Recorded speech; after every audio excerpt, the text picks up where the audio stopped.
And thank you for staying up late with us here on The Factor Uncensored. We appreciate your time, and we have some great topics and issues to discuss. A shocking situation for us here at The Factor Uncensored. Just last week, last Wednesday to be exact, we welcome a new guest to our set, Kimberly Cardenas.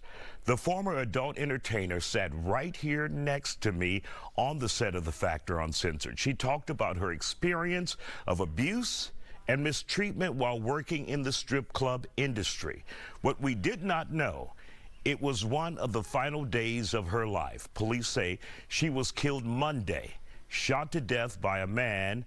Investigators and family and friends say her boyfriend, before he turned the gun on himself. Here's a look at her appearance on The Factor 6 short days ago. They didn't have security there. They didn't have any protection at all. So I was getting assaulted more than 3 times. So. And will you be assaulted by your clients or by other girls who may be dancing? Both. I was threatened by a customer, and he said, I'm gonna get my gun from the car, and if you don't come back and give me some more dances, I have another 300 for you. And I told him no, because he was being too rough with me in the VIP area. So I told him I didn't want to do any dances with him. I was rejecting him. Now, police still are investigating the motive, Kimberly's death. Close friends have told us why this happened, but we won't repeat that because police have not stamped that issue just yet and approved that issue just yet. Joining us to talk about it, Fort Bend County Constable Nabil Shaikh, human trafficking advocate or expert and survivor Matilda Saragosa, and trauma therapist Chow Wynn. And obviously, the criminal case is still under investigation. We don't want to speculate with that because that's difficult for the family that's here in Houston. But when we talk about the life she led and what she told us here on The Factor, you know, it's very difficult, especially if you're working in the sex industry. One of the things she said, she was no longer stripping, but she had moved to OnlyFans. But sometimes that's not any better. OnlyFans can be a slippery slope as well. I mean, that's a sexually oriented online business.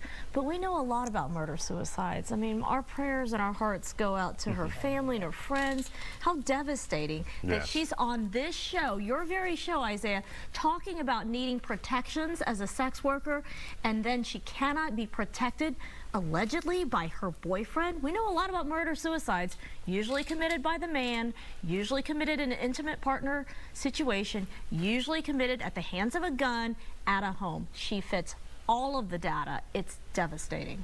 Yes. And of course, for those, many of you who are wondering, the individual involved in the shooting that took her life also took his life. Matilda, your thoughts on this situation? I mean, we have a young lady that was brave enough to stand on the stage and share her truth with the world in order to give that information out. And it's just unfortunate the circumstances took place. I feel like when she was sharing her story, she could have disclosed information that could have impacted him psychologically, that could have affected the situation when she got home, or, you know, information was shared that maybe that not everybody was privy to, and it could have, you know, hindered the relationship or the situation at home. And a lot of times in those type of situations, coming from a sex industry, you know, you have gentlemen that are in your circle that are very territorial. They're very possessive. You know, in the back of their minds, they're thinking, is somebody doing it different or better than me? You know, there's a whole bunch of factors that can, moving factors that can be taking place and could cause these unfortunate situations. Constable, let's hear from you. When you have individuals who may be in that industry and they're looking for help or they need help, where can they go? Will law enforcement take them seriously and say, look, we understand you may be working as a stripper, you may have an OnlyFans, but you still need to be protected? Yeah, you know, first my thoughts and prayers go out to her and her family. It's a very tragic and unfortunate situation, but there are resources for individuals that are experiencing this kind of, you know, violence, or, you know, these threats of violence, or just scared. You know, Harris County has victims assistance through the DA's office that you can go through. Fort Bend County also has the same. When you look at, you know, this particular incident, there's about 600 murder-suicides across the United States, 26,000 homicides across the United States, and about 20,000 of those occur with a firearm. And so you got to really start looking at, you know, how are we giving access to everybody with these firearms? You know, and that's where these red flag laws come into play. You know, if somebody is, you know, psychologically challenged or their mental capacity is not where it needs to be, they shouldn't be owning a firearm in the first place. Isaiah, can I also mention something? We don't know exactly what was the motive, but if there is a history of abuse and there's jealousy and she's in an industry where she's surrounded by men, as Matilda mentioned, that could be a predictor to violence. Her friends, her family members, other coworkers might have noticed something. Maybe he was jealous, maybe he was looking at her phone.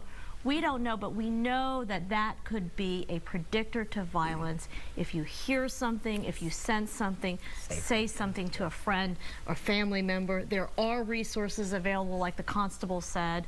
There are nonprofit organizations, community-based organizations, hotlines. You can talk to somebody and help is available. You don't have to withstand and endure violence and abuse alone. And of course, Matilda, you were there in the trenches. You experienced. What would be your best advice to someone who feel like they may be in a situation with a loved one, a significant other, and that person can become dangerous, but it hadn't gotten there yet, but you feel it, you see it? Well, you're always going to recognize the red flags, right? It's going to start off, you know, it's going to start off small. You know, you're going to hear the threats. You're going to see the little comments that are being made. And then, of course, it's going to escalate throughout time. You always, again, want to have that safety plan. You always want to share that information with at least a friend or a loved one. You know, just have these resources available. Talk to somebody, share the information.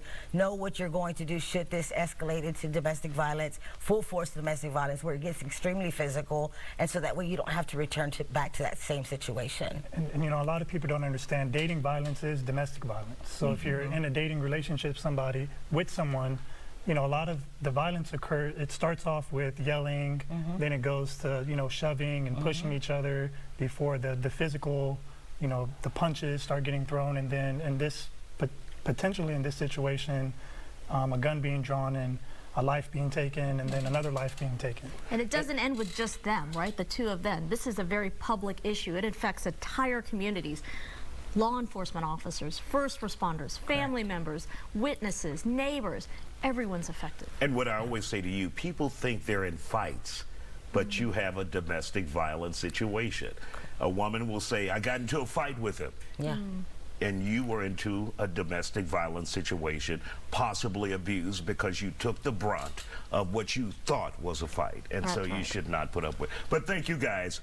Thank you guys. And if you guys want more information and more help out there, there's a domestic violence national hotline right there on the screen. You can call them for more information if you are looking for help. And once again, we want to wish the best to Mrs. Cardenas' family, and it's just a tough time. We're praying for you. Still